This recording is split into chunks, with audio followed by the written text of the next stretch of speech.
Hi, this is Natkin from 6th period AP Biology, and this is the connection between cell transport and nerve impulse transmission. The membrane begins in its resting state, which is when there is sodium ions on the outside of the membrane and potassium ions on the inside, thus making the outside a little bit more positive than the inside, which is making the membrane polarized. This charge difference is membrane potential, which comes from the attraction of these opposite charges, which creates potential energy. When the stimulus travels to the neuron, the gated ion channels open and sodium floods into the membrane, thus depolarizing the membrane. The action potential is generated during this time.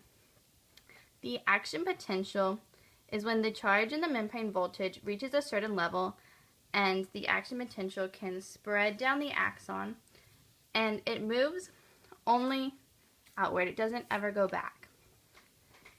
Now, the cell enters repolarization, which is when the gated ion channels open and potassium flows outside of the cell. These two, the sodium and the potassium, which we just saw, are both facilitated transport because they don't require any ATP.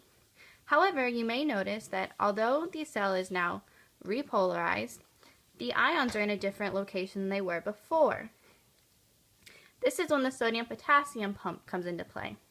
Through active transport, sodium is pumped outside of the cell while potassium is pumped into the cell. This is at a 3-to-1 ratio, and this happens through the use of ATP.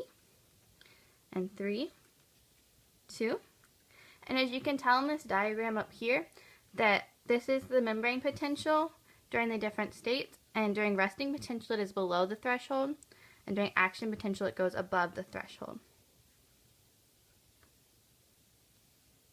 Thank you for watching.